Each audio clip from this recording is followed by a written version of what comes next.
welcome everyone who's watching this in the future.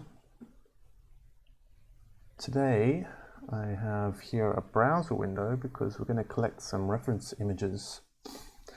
Now the situation I'm in is I have a D&D game tomorrow, and I know that around the midpoint the players are going to find what they're looking for. In this case, it's a big drum, a big magical drum that they've been searching for. And I just need a challenge to put in the way of them acquiring it. Speaking of which, if James or Jeff or Troy happen to be watching, then you guys should scram. But anyway, so short on time, I am just going to ruthlessly steal a rather simple design layout, dungeon layout, that I've played through in the past in the wonderful little game of Minish Cap. So please come along with me as we ruthlessly steal a dungeon designed by someone else and adapt it to suit our own needs. This was the one, Deepwood Shrine. All I remember about this is that it had like a central mechanic where you like rolled a big barrel around, and I wanted to kind of utilize that. Here's a picture, the hub of the dungeon.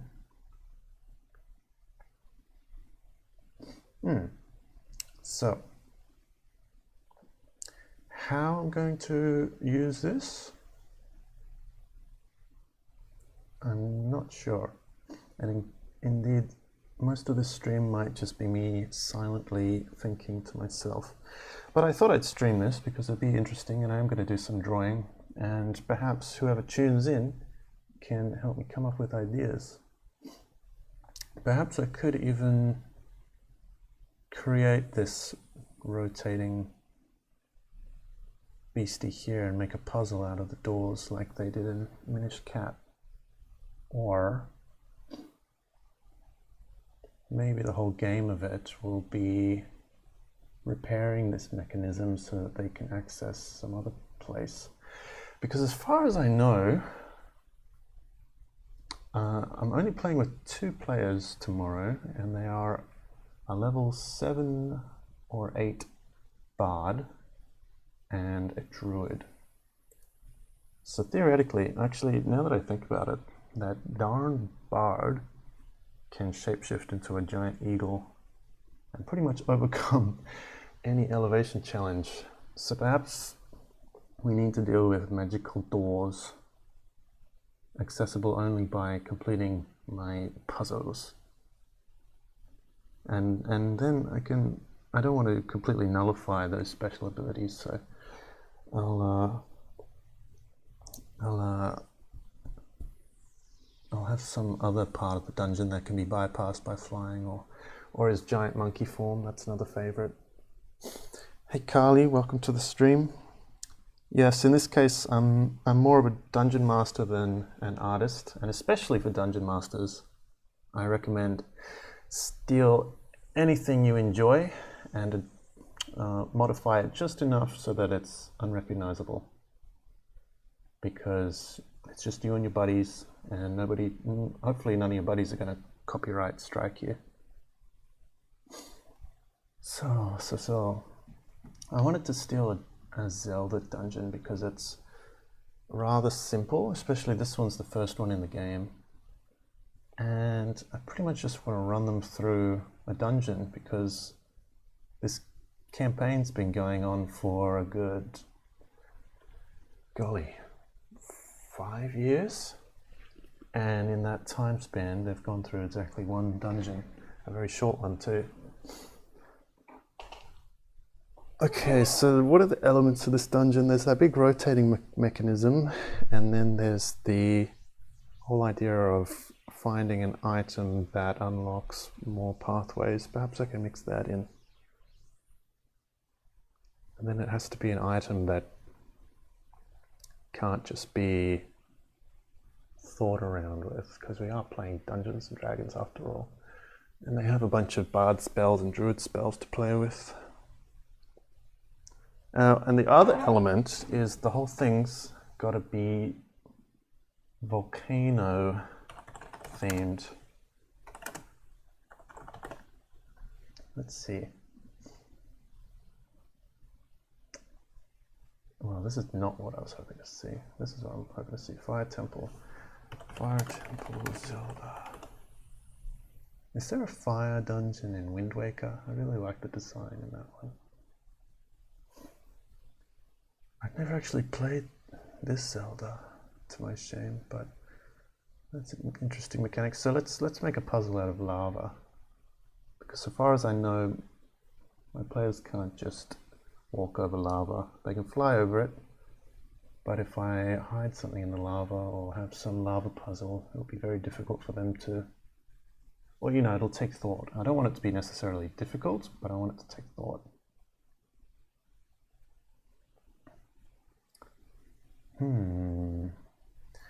What are we looking at here? Bunch of platforming, I guess. The boss room. Let's mix a boss room in. I mean, if all I get is an interesting fight in a rotating mechanism, then that will be interesting enough. Perhaps there's a big fire spider's taken up residence. But I think I'll play with that idea. I'm gonna use some cardboard, make a big cylinder, and perhaps every turn I'll rotate it by 4 squares or something, 4 grid squares. And then there'll be pits and stuff mixed in, so if you're in the wrong place, you'll fall into the lava. And if you're on uneven ground, then you'll be at a disadvantage or something like that.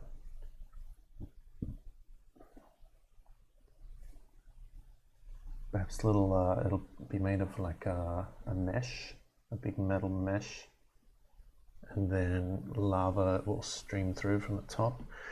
Yeah, these are some ideas. So let me open up my Photoshop and figure out this. Let's switch to Photoshop here. Move my windows around a bit.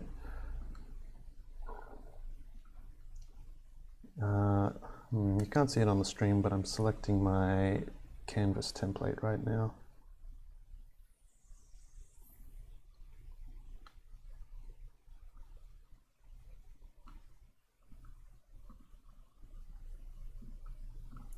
So here's an A4 sheet.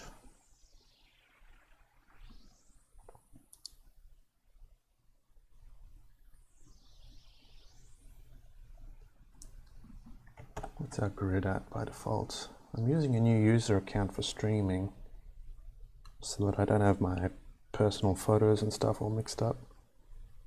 So all this has been reset. Preferences, grid.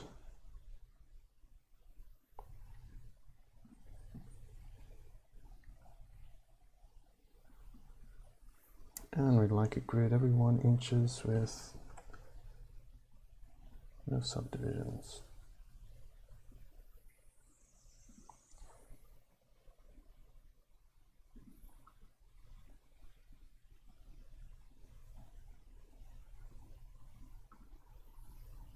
And in fact, I'm going to upsize that to a A3 size sheet, which is 11.7 by 16.5.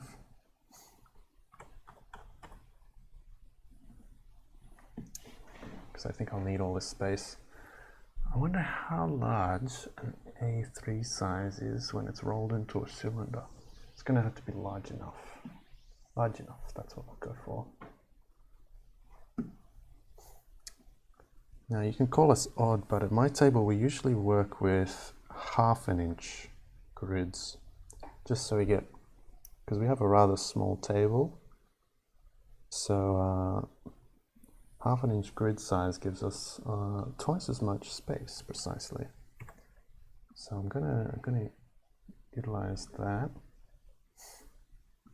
and I'll just draw on this layer. Is that a mask? This is all different. And let's just save this somewhere. Desktop will do.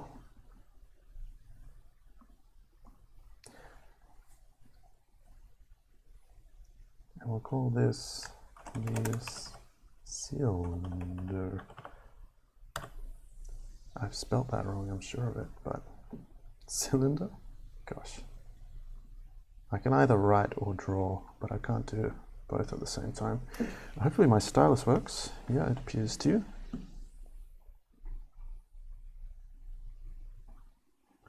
Where are my brush settings? Window brushes.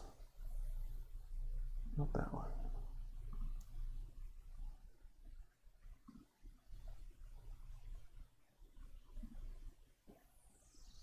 Okay, I'll take brushes. Welcome to watch Ross set up Photoshop for the first time. Okay, we don't want to snap to the grid. Snap off. Let's use a big meaty brush. Okay, that looks good. So I'm imagining taking this entire page like this, and we're gonna roll it up so that it's like this. And there's going to be the battle map on the inside.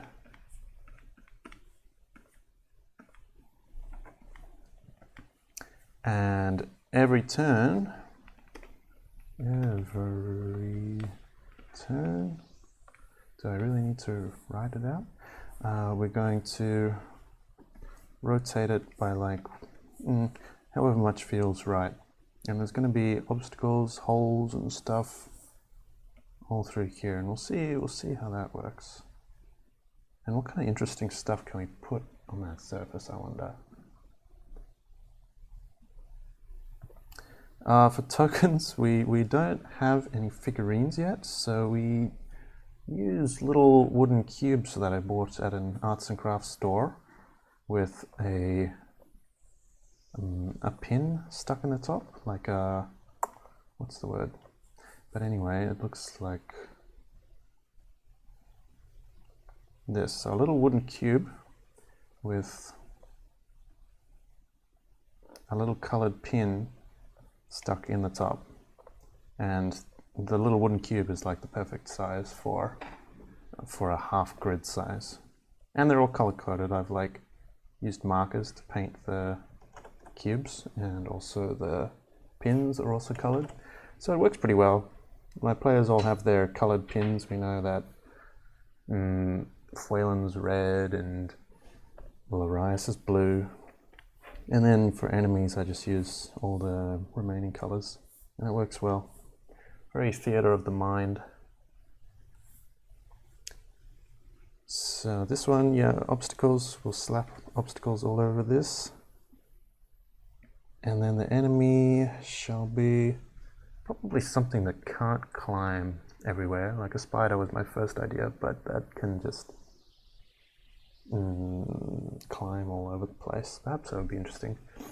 But something, I want the players to feel smart and kind of one-up the enemies. So I need something at the mercy of the rotating barrel. So I'll come to that later. But anyway, let's call this our plan.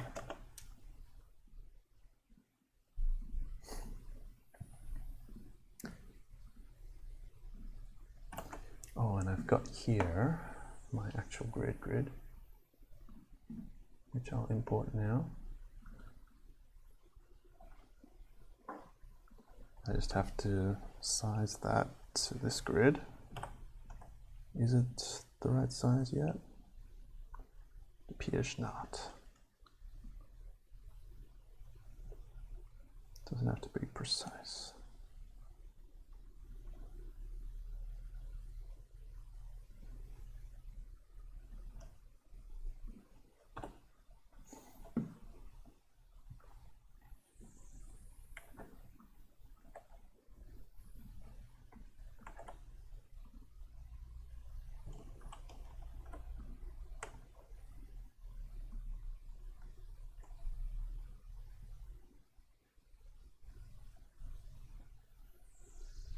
This grid will just be when I print the thing out. This will be the grid that my players that we actually use at the table.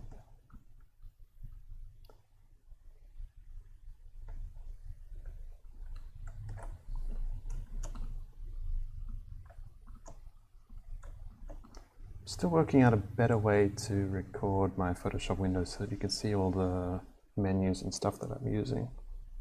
I didn't know that this is the first time I've used Photoshop in the streaming software, and I didn't know that all this would be invisible. But that's okay, we're just doing a simple stream. As you follow along and learn my ungainly process.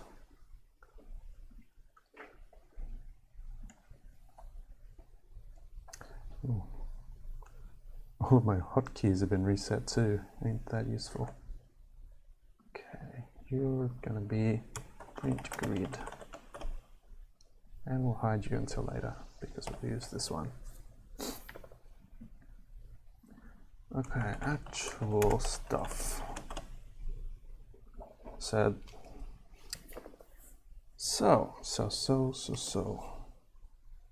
I guess the question is, this cylinder, what purpose will the players enter it for? Will it just be a hallway onto the next area? Or will it be part of a greater puzzle, like in the Minish Cap, where it unlocks different areas of the dungeon as you rotate it?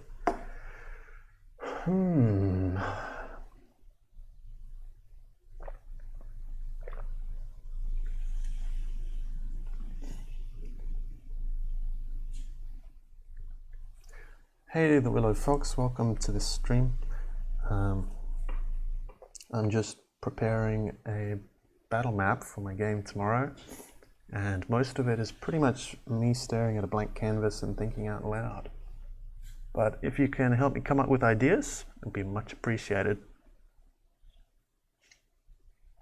Perhaps we can put like roly-poly boulders in this thing too. But then I'm going to have to kind of calculate physics on a turn-by-turn basis. So let's probably steer away from that.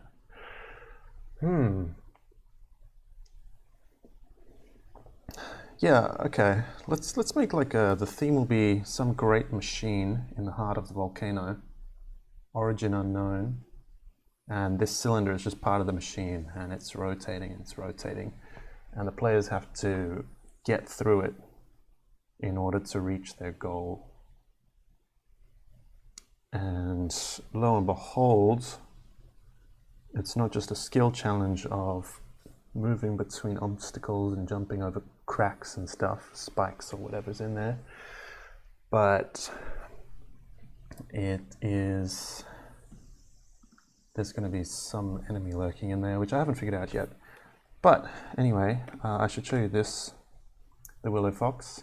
It's going to be part of a dungeon, just one of the puzzles in the dungeon. And the idea is this is going to be the battle map. And I'm going to, at the table, fold it up like this. And every turn it's going to rotate X amount of tiles. I haven't decided yet. And there's going to be like obstacles and hazards lining the walls that will cycle in and out of the fight as they go onto the playing field. And basically I'm just going for something to surprise my players, kind of add an element of difficulty and strategy to the fight, which is pretty much the purpose of drawing a battle map at all. So let's make a list of hazards, spikes, spicks. Like I said, I can either draw or write, but not both. Spikes, holes, definitely holes. What's below those holes? Probably lava, so I hope my players don't fall in. What else? Maybe lava itself, little streams of lava. Lava? If it's a great machine, maybe there's like grease and oil. Grease, definitely flammable despite being in the heart of a volcano, but I like that idea. Awakened constructs, that's a good idea for what they actually have to fight in the midst of this thing. The whole theme of my campaign is kind of Japanese fantasy, folklore, I should say. So, well, actually, I could go on a whole big description of where they are right now, which could be helpful. Perhaps when I actually start drawing, I'll go into that. Why is there a machine in here? Perhaps it's a big magical arcane machine. Because they're also seeking out a person who, golly, there's a whole lot that would need explaining. So let's cut it back to talking dungeon specifics now.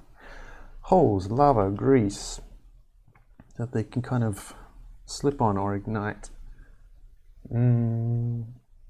Ooh, how about like glue, where if they do get stuck, then they can be whisked up onto the roof.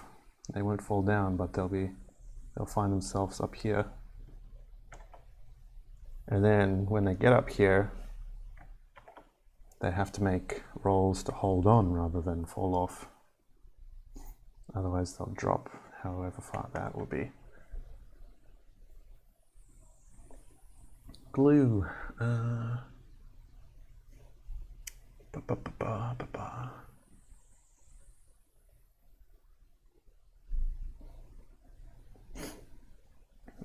I like awakened constructs. In my particular campaign, in this setting, it wouldn't quite fit, and I kind of just got off a chapter in our campaign where they dealt with a awakened puppet, so I don't want to go too samey. But like volcanic beasties, that's on the table.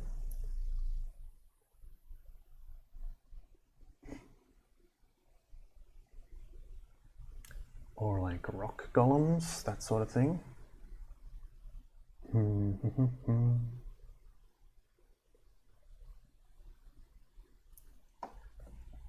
The great theme of the surroundings of the volcano is glass and glass beasts. So I'll probably bring that in because I haven't fought too many of those yet. It's not played out yet. So maybe like a glass dragon. I think that's a bit much for 2 players. I also forgot to mention that again, but there are 2 players only.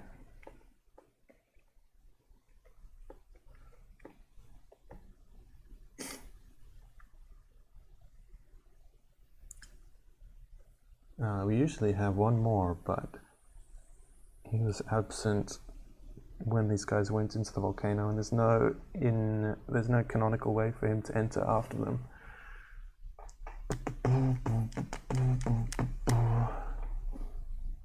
Okay. Yeah, perhaps the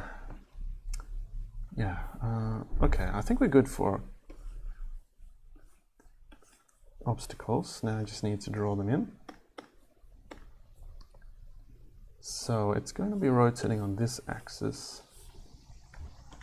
So I just need a whole bunch. Let's draw a couple of varying sizes, and then I can copy paste them.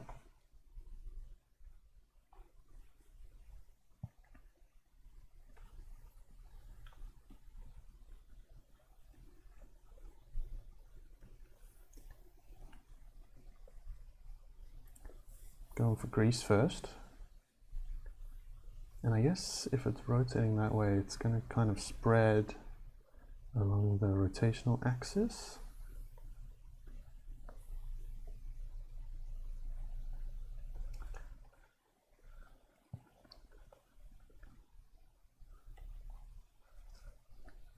If the damn bar turns into an eagle and bypasses all of this, I'm gonna be mad. I mean, It's kind of the game, isn't it?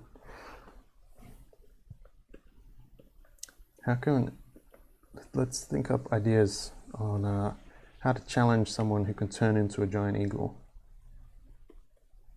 Help me with that, would ya? I'm kind of stuck.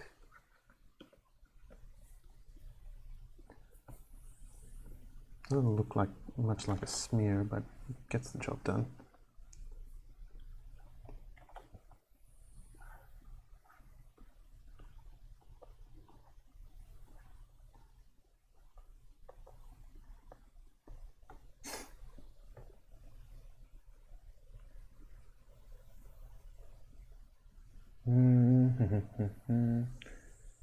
Because I don't want to just surprise him and say, hey, there's a magical field which renders your 4th level spell, or whatever it is, polymorph, completely useless.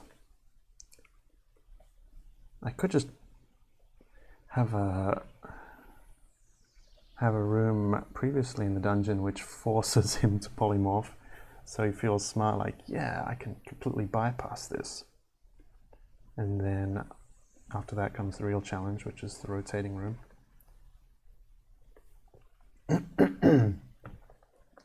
Okay, so this is kind of our grease smear, where the players, I guess, they have a chance to probably steal the Pathfinder rules for a grease trap. When they enter these tiles, they can slip up,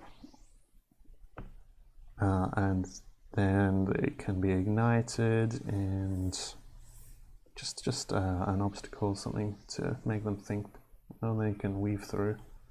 Of course, I'll have to have a post-mortem chat after the actual game, and I can show pictures and say how it went and that sort of thing. That'll be fun. Excuse me.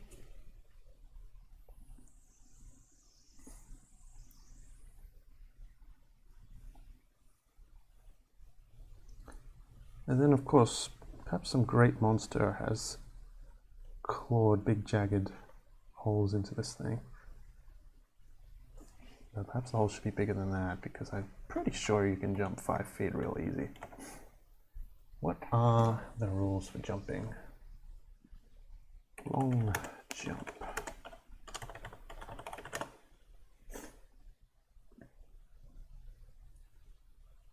Okay, with a run up you can jump how far? I'm waiting for my browser window to load.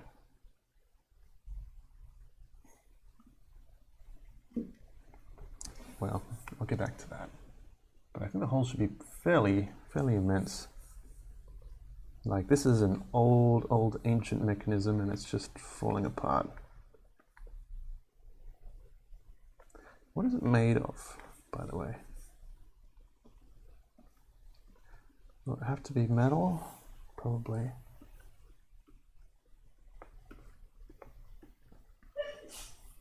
Bless you.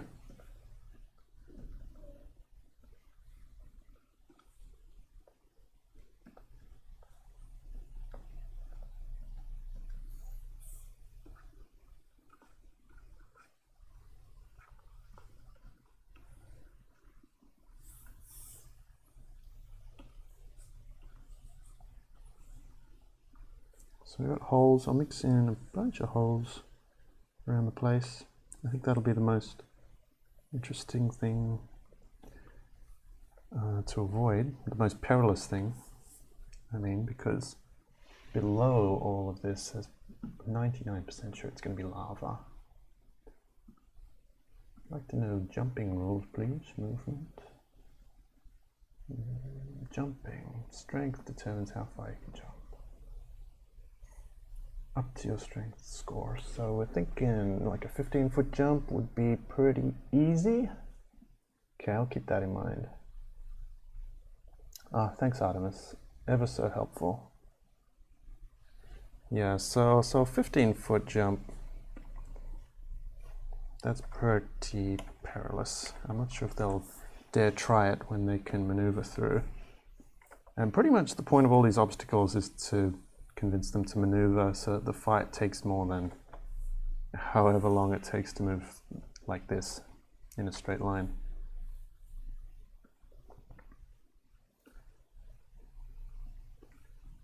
Maybe I'll have some archers kind of readying shots to pin them when they want to jump. Is that too dirty? Is that too much?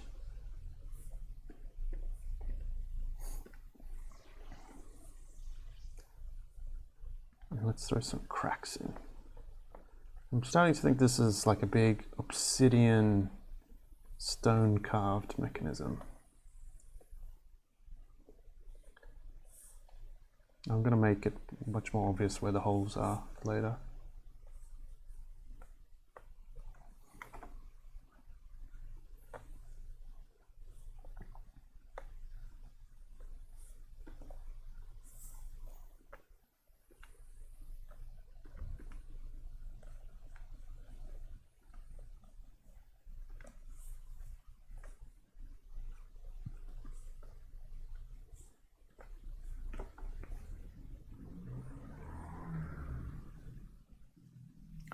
So what were we thinking here? Grease, glue, lava, holes. Spikes, question mark. I put a question mark because I'm not sure what purpose the spikes would have in a giant mechanism. Perhaps they were expecting people, or like pests, rats and stuff, to get in here, and so they put traps.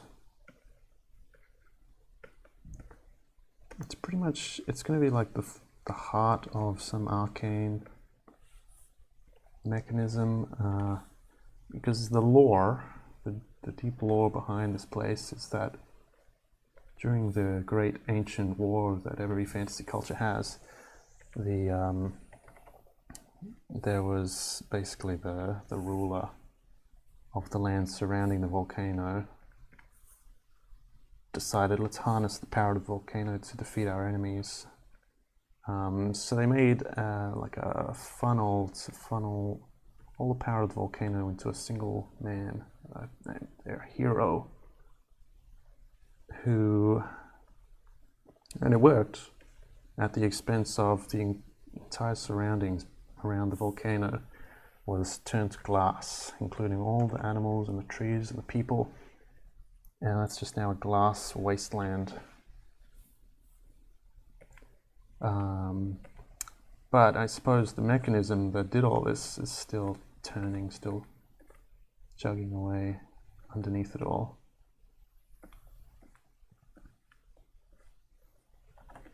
Trying to vaguely follow the lines here, the grid lines. Perhaps cracks. Let's do some. I mean, if my players run over these cracks, especially the great big furbolg, maybe I'll make a reflex save. What am I playing? I used to play Pathfinder, and even after years of playing 5e, I still find myself using Pathfinder terminology. Make a dex save if he runs over the cracks. Otherwise, perhaps they'll crumble and bad things will happen. Let's put a pool of glue right here. Like, this is good. We'll use the holes to funnel the player movement and kind of force them to interact with these other obstacles.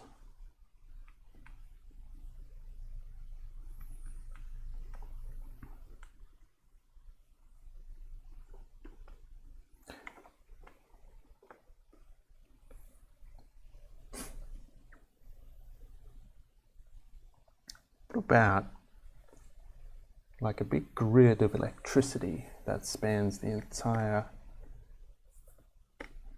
kind of vertical plane? That'll stop a giant eagle. And create like points of contact where the electricity lands here and everywhere. And then they can push enemies into the electricity and watch them explode.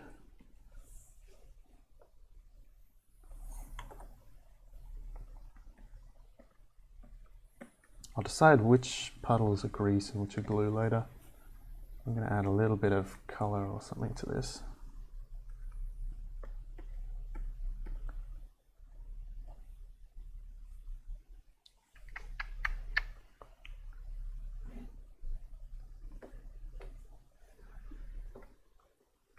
Yeah, me too, Artemis. My players and I all started out on Pathfinder, and even to this day we find ourselves saying, well, is he flat-footed right now?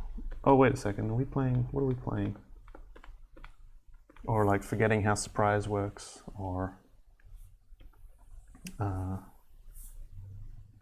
surprise, or what was the other main thing, like stealth, because we have a rogue in the party and he's always trying to sneak around and stuff like that.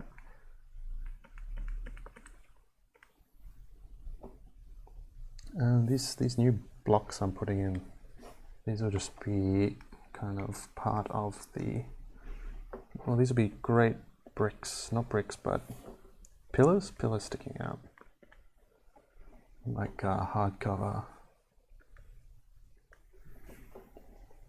Perhaps we'll have some fallen ones. Just mixing together a bunch of different obstacles, filling up the page with random stuff. I'm going to snip it off here, so I'll refrain from putting too much there.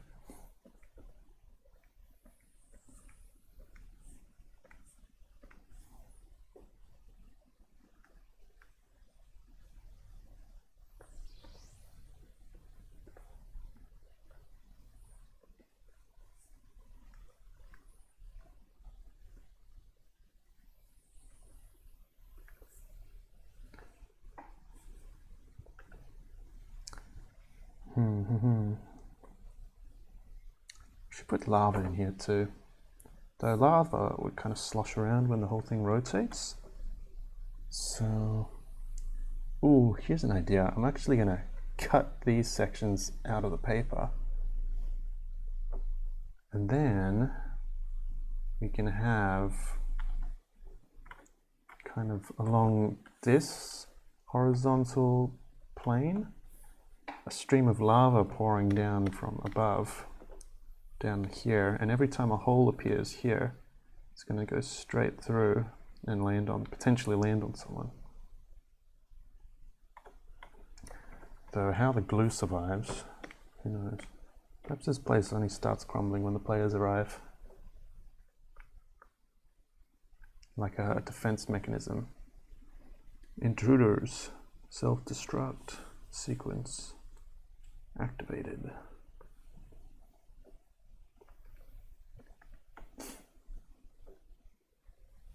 And then like we can have these grease traps turn into burning grease traps. Ooh.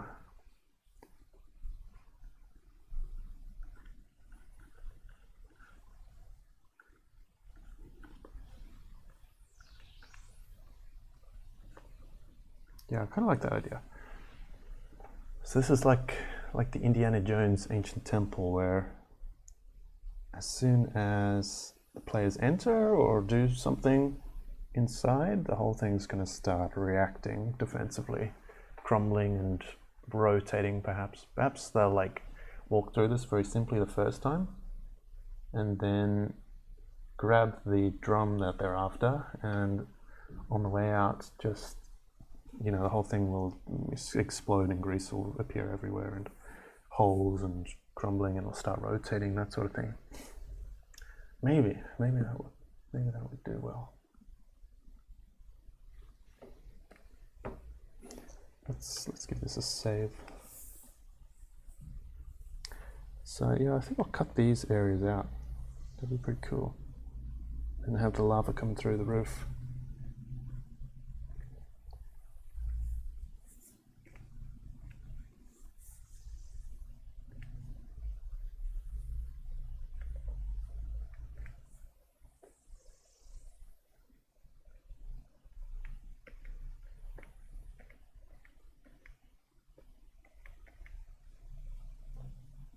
Hi JP, welcome to the stream. I'm basically drawing the same thing over and over again, just adding a bunch of obstacles to this map that we've been working on. So yeah, the goal of the players is to get from here to the other side, but it's probably going to look something like this probably forever moving away from the turning until I get here. Because the whole map will be rotating each turn, so they're going to have to run away from the rotation and at the same time avoid obstacles, and at the same time potentially fight either like a big spider that can just move everywhere. No, that's too much.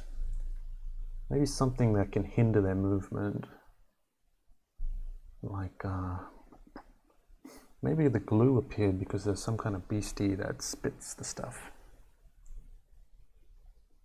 Oh, what if it's like a snake that's actually coiled around the outside of the map? A giant snake. And it can poke its little head in and attack from any of the holes. One snake or a bunch of snakes? Also, why is a snake in a volcano? Well, I guess it's a fantasy role-playing game. I don't need a reason. So just for your sake, JP, I'll explain what I'm working on. Basically, I'm going for an extra exciting battle map. Excuse me. This is what we're drawing in the other layer. And at the table, I'm going to roll it up into a big cylinder, as you see here. And the whole thing will be essentially a giant machine. In every turn of combat, it's going to rotate a certain amount in a certain direction, which I haven't decided yet. And then the players will have to deal with that rotation and all of the obstacles, and also probably have to fight a giant snake, I'm kind of thinking. But the first order of business is to fill this thing up with obstacles.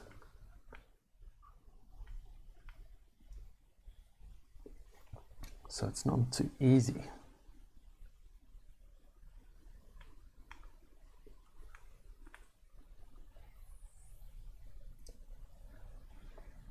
Lava elemental snake, yeah. Because that great hero I talked about that absorbed all the energy of the surrounding lands in order to defeat the great enemy of the Great War, you know, all those things that happened before the campaign. They still live here, and they can summon anything that the plot needs them to summon.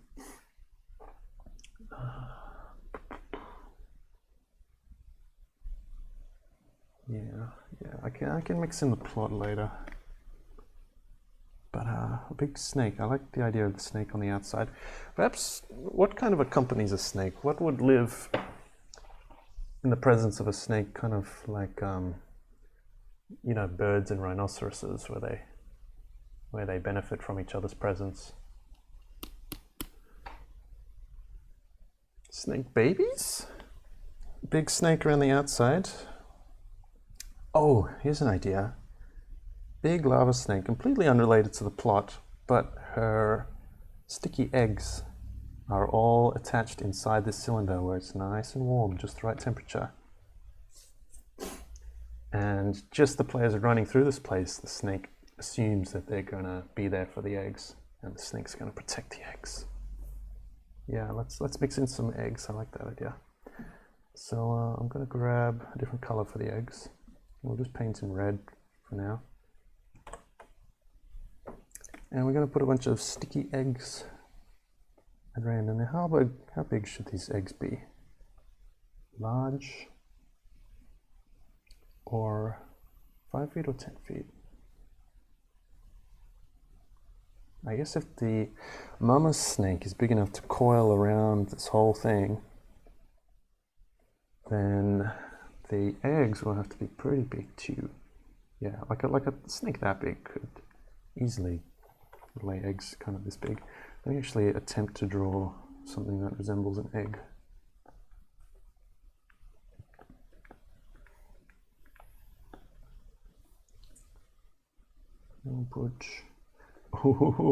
And then I want to put these eggs in such a place that the players are tempted to just break through them on their on their course to escape this giant trap.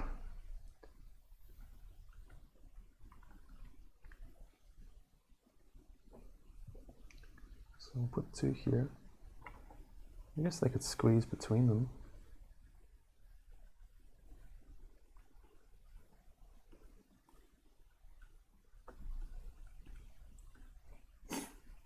Now that there's a few more people tuned in, perhaps you guys can help me think of a way that I can still challenge a party of 2 where one of them can transform polymorph into a giant eagle and pretty much bypass all of this if he chose to.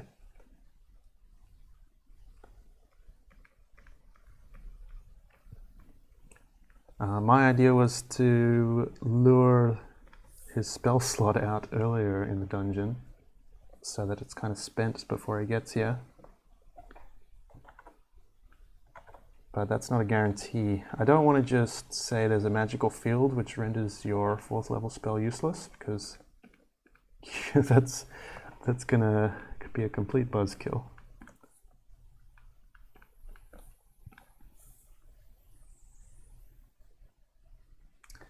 The other thing he tends to use it for is his giant ape form whenever he needs to move something or do something high strength. So I could probably lure it out of him earlier in the dungeon and let him feel smart for using it, and then surprise him later with this.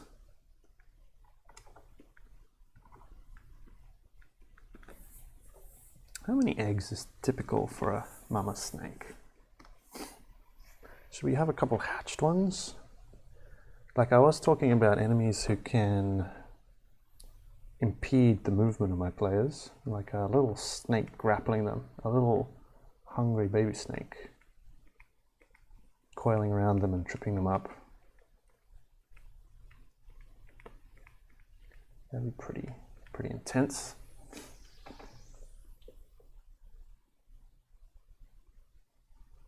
Well, that's true, yeah. Big snake can pretty much chomp the hit points out of him, and then, but then I have to have that big snake deal a ludicrous amount of damage to get him before he can fly through this whole thing.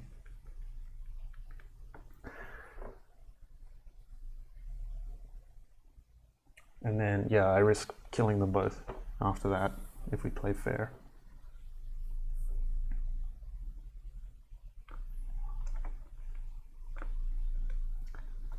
So I think the glue trap that is going to be kind of all over this cylinder will be the saliva, or like the whatever mucus the snake uses to adhere her eggs to the side of it.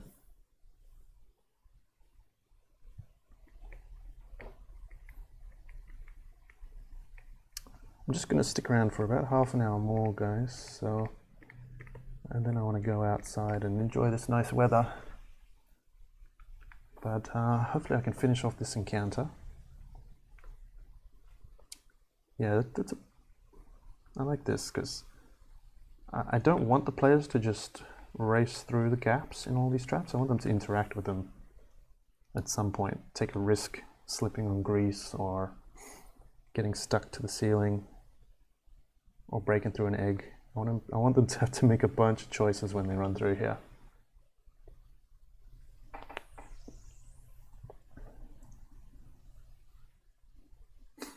Yeah, maybe that's a good idea. Or perhaps a strong wind pushing against them so that the eagle form can't just breeze through here, but either has to make some perilous checks in order to push through, or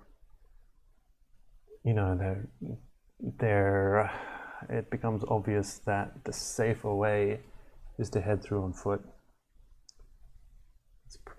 That's probably the best idea we've got so far.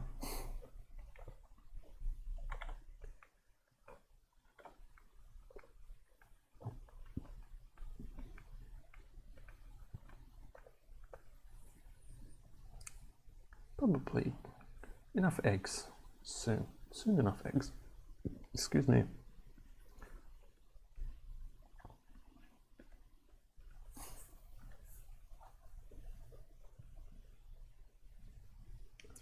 Yeah, con saves or some kind of save.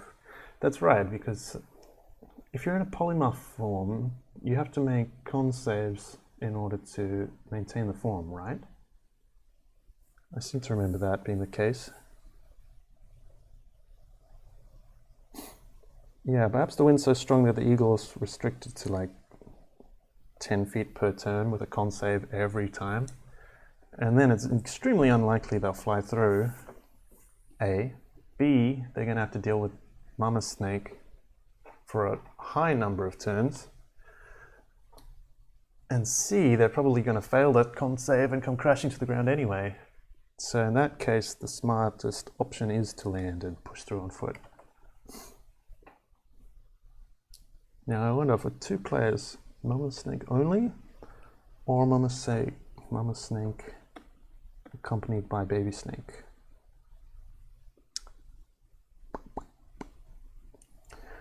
Yeah, I can make that decision later, but we're just dealing with battle maps now. So I like this. We're going to save this. And I'm going to call this battle map done. Now,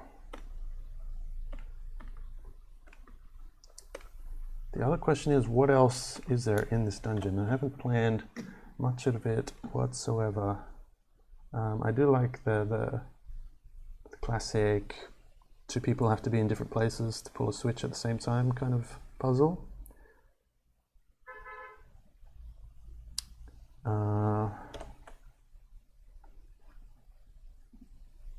Yeah, some classic puzzles like that. This is the point where I should be referencing like 4 Swords and stealing some puzzles from there.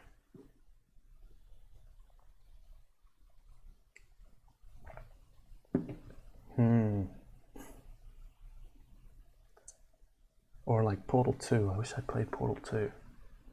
Perhaps you guys can help me think up some puzzles where 2 players would have to, I don't know, something puzzling for 2 players that can only be solved by 2 players. What might that be? I do want some little rooms, so let's draw a little roadmap of this dungeon. Here we have the cylinder encounter that we've been talking about this whole time.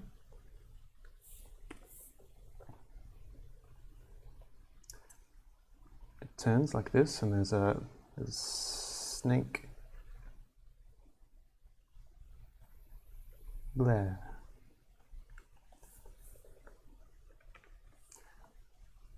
This leads to the goal room, just like a little trophy room. Maybe there's a boss. Maybe there's a boss in here. Although I think a giant snake is a boss enough. But on this side, we need something.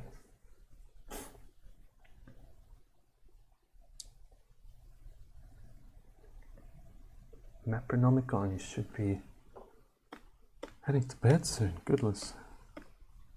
Although I'm glad you're tuning in. Thank you very much.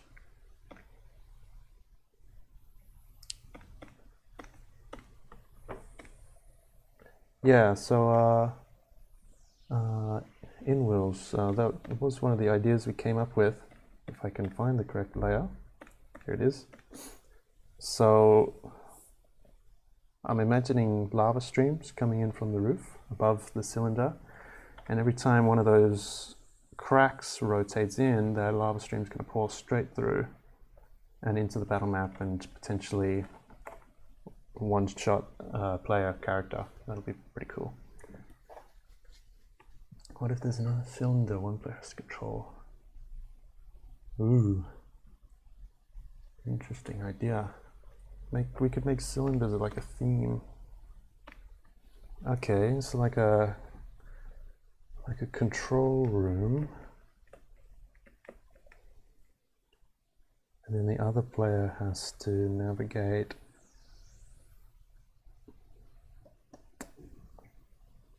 Golly, I think the game design in this is a little beyond my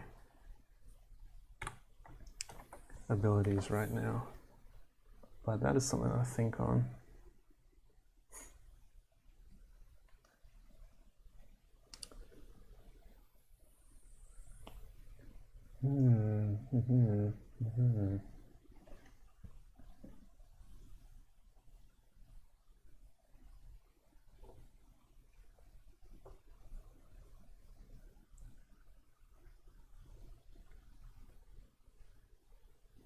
We could have one player carrying something heavy while the other player has to open up bridges and doors and stuff for him while hassled by some mischievous creature. There's an idea. Yeah, I think I'm gonna have to pay this some thought. And then I want a branch too that leads just to a fight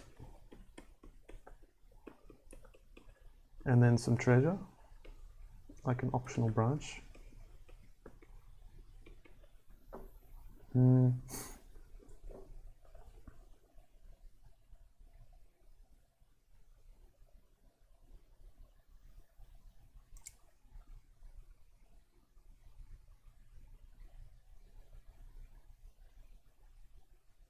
We could always have the great door that needs to be opened by solving 3 puzzles, gaining 3 key items on 3 paths.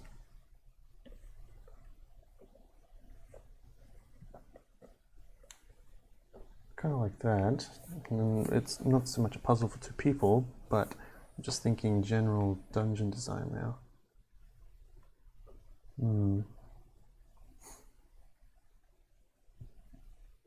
And then each one of these branches will have a puzzle of its own. And then the culmination, the big old puzzle at the end will be a big snake on a snake.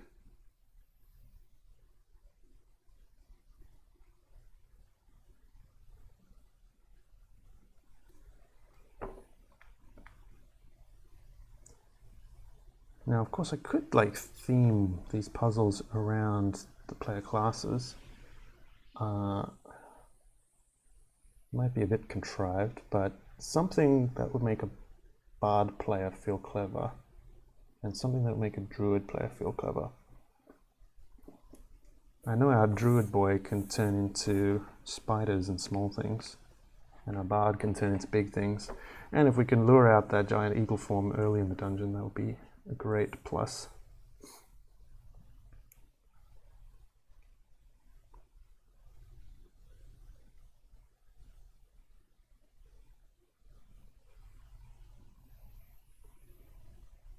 Yeah, in Wills, they're going to have to collect key items, either just keys or something magical that are essentially keys but not. But they'll have to get 1, 2, 3.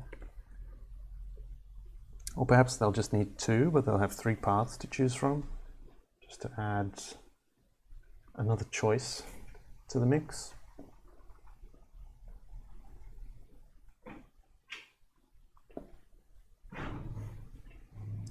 Maybe we should like in that second Harry Potter movie, where there's a big snake villain, kind of like tease at the presence of a giant snake throughout the dungeon, and then lo and behold, when they get to the final puzzle, there she is protecting her eggs. So there's tunnels in the walls. Yeah, great tunnels that she's dug in the volcano. Yeah, sorry, I just said all that as if it was my own idea, JP, but I just saw your message pop up saying that earlier. Yeah, I like that idea. Let's hint at the snake, either with the whooshing of his scales within the walls, or something else. Perhaps something they do like wakes it up. Moving great gears in the mechanism. I like that. That's something we can do. We can lure out that polymorph spell by convincing the bard to turn into a giant monkey, which he's done before. It's one of his favorite forms, in order to move some giant mechanism, some giant lever or on switch. And then from that point on, the dungeon comes alive and the cylinder starts rotating. They're level 7 or 8, I don't entirely remember.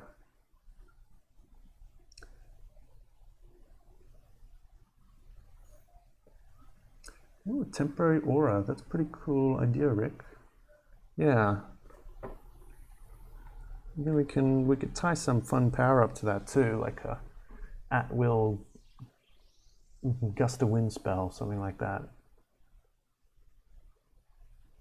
If we want to go full Zelda, we can make those auras and the abilities they have the key to defeating the snake. How would you guys defeat this snake? Would you just wail on it, or like what other choices might we have? Block up the holes? Like one of the abilities might be to web up the holes? Why did I say web? I think I've been playing too much Spider-Man. Block up the holes somehow with web or ice or otherwise.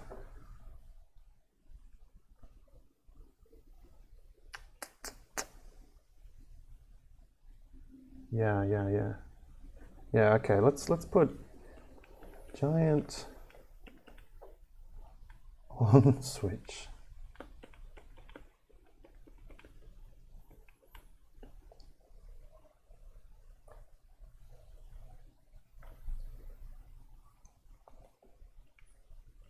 Yeah, Rick, I use dungeons so sparingly in my D&D games that my players have told me this. They appreciate when they can get out of the sandbox and into a video game-esque dungeon where they just have to think within this little box, within the confines of the dungeon. They don't have to consider political choices and all sorts of other, like domino effects. They just have to worry about the dungeon and the goal at the end of the dungeon. Let's get lava to spill on it. Onto the snake, yeah, goodness. I like that, yeah. Try talking to the snake. I wonder if they'll think of that. Purple worm. I'll have to look at that. Yeah, that's a whole other thing, is I have to decide on the snake's power level. So let's make a note for entry auras. Entry auras. So we can have 1 giant on switch, 2 and 3 entry auras, and then we can scatter treasure everywhere. That's the other thing, is my players reminded me last game, that I haven't paid them for a good few sessions now, and they're running low on treasure, so I need to scatter that around liberally. They're going into the dungeon to collect a magical drum here, and the magical drum they need for the plot. They need it in order to defeat the big bad. And now the drum is very big, so we can make a whole different puzzle on them getting the drum out. Or we could just have some magical way to get out with the drum. That's just a card on the table.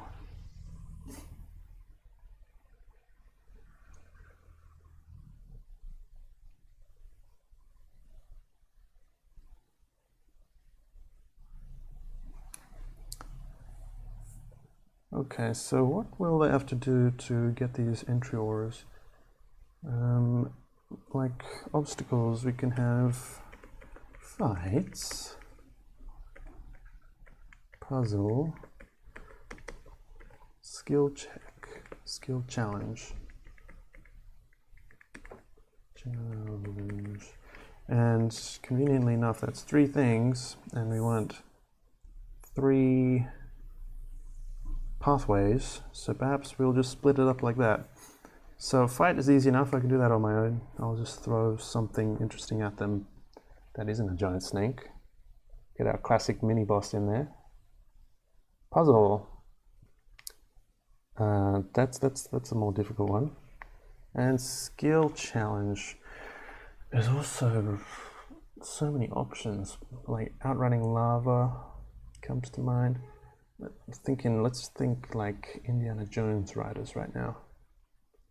Ooh, the drum makes the snake sleep. Yeah. Yeah.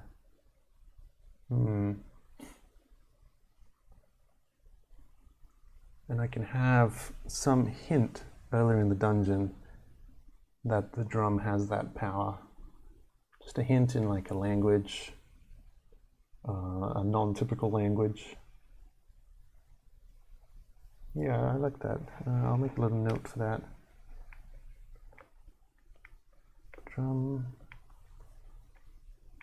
makes snake sleep.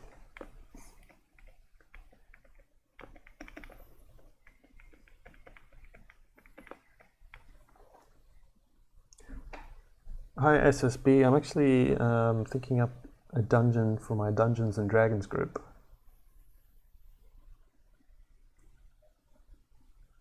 Yeah, so I think the encounter with the snake will just be... I think if they can deal enough damage, she'll like recoil and will disappear for a round and give them some time to breathe, so that it's still an option that they have. So they have to think, they have to make a bunch of different options, a bunch of different choices per turn. First choice they have to make is which way to go. Second is, do I want to hit the snake this turn or not? And then third, they also have to consider if there's going to be lava coming out these holes. Yeah, Paranoid. That's actually the concept we have, is that this tunnel is turning each round, so that these challenges here are all cycling in and out. And I have a feeling it's going to be a very slow encounter, as my players will want to consider all their options and all the consequences 10 steps ahead. So I think we have enough complexity for there. They're going to want to race through, disable the snake, make her run off, but, you know, our main goal, reach the drum and play that sleeping tune.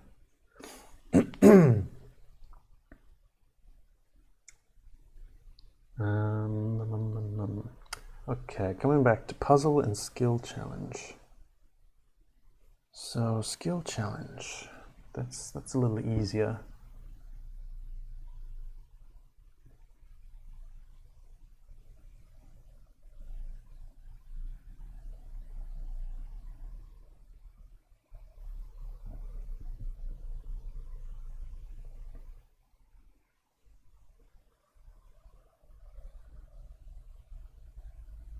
Not sure how much noise is coming in through that open door. I hope you guys can't hear the street.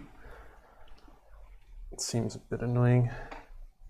I'm just going to sit here and think and talk to you guys for another 15 minutes. Actually, I've got to cut that back.